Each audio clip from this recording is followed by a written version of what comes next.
culture for me is a feeling you get when you work somewhere. So it's the feeling you get when you walk into the Carrington West offices. It's the feeling you get working for Carrington West, which encompasses a whole variety of different things. Values, are you empowered? Are you able to be your true self at work? Do you have progression opportunities? Can you stretch yourself? Can you challenge yourself? Are you recognised for that? It's a whole variety of things, but for me it boils down to how it feels to work somewhere. Yeah, I think I agree.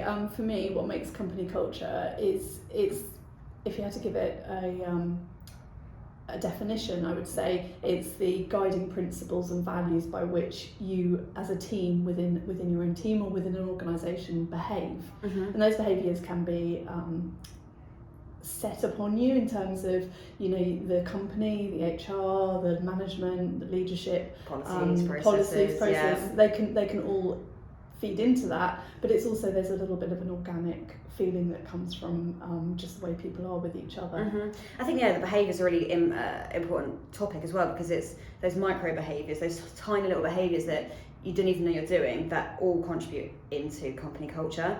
It's every single moment of every day that builds a company culture, I think. It is, absolutely, and it can be very tribal, can't it? And I suppose that's where you as a company try and manage those guiding principles, because you want to keep them positive. Yeah, absolutely. Keep everybody happy and healthy. You want everyone to want to come to work. Yeah, you want them to want to put the effort in, not because they feel like they have to. They want to do it because they want to be part of the success and they want to be on the journey. Yeah. And the more that kind of feeds into engagement, that then feeds into retention and all the positive things. And then from a marketing point of view, how we manage that is around the communications and how we use engagement practices and communicate and share them with each other. Yeah, definitely. So what do you think are the pillars of culture? You've probably got a more HR explanation. Well, for me, I think a pillar of culture would be some of the fundamental things that you really think are important to have as part of your culture. So it would be trust. Yeah, massively. And I think values, but not just the words on the wall, but actually, are they threaded into every decision you make, every process, policy you have? Do they align with everybody's in the business?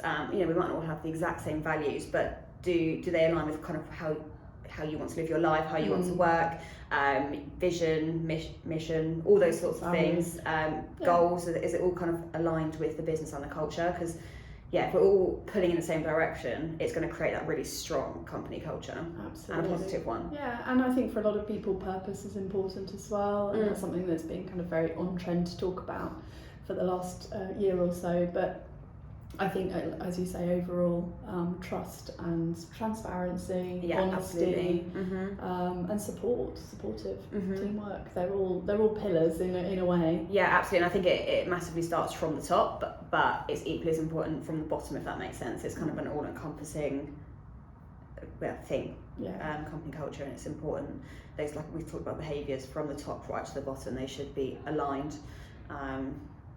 How do you communicate a culture to employees? Well, I think employer branding, both internal and external, is really important. I think it's in absolutely everything you do, isn't it? It's absolutely. Not one thing. Yeah, and if you're not able to articulate what you stand for as a company or as a team, then it's very difficult for you to retain or attract new staff for a start. So I think it comes in, as you've said already, it has to be threaded through into everything you do.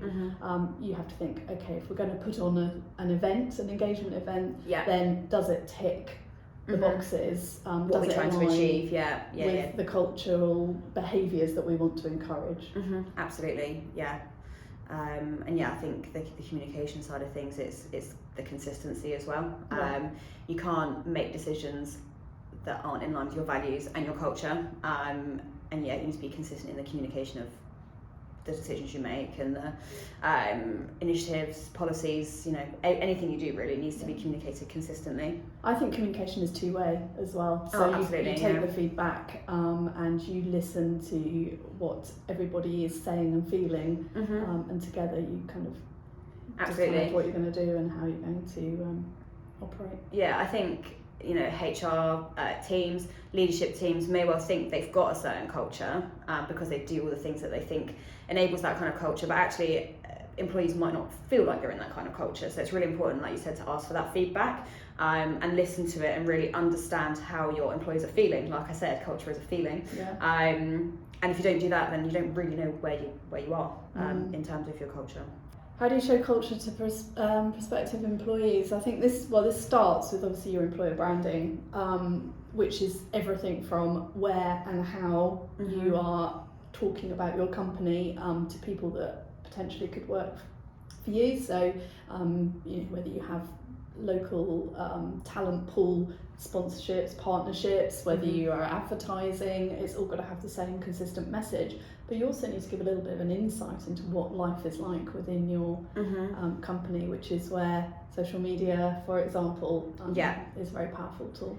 I think what's also really powerful here is actually walking the walk. It's all very well talking the talk, and you can have amazing branding and an incredible brand, PR, all that sort of stuff, but if you're not actually doing it for your employees, then word of mouth marketing is very powerful, isn't it? So if you give your employees that remarkable journey working with you, then they're going to talk about you. They're going to, they're going to post on their social medias, and that's much more authentic, I think. So that's a bit that maybe some people can forget about. Some organisations can overlook that side of things, but actually I think that is almost more powerful, and you can see that through like employee referrals, for example.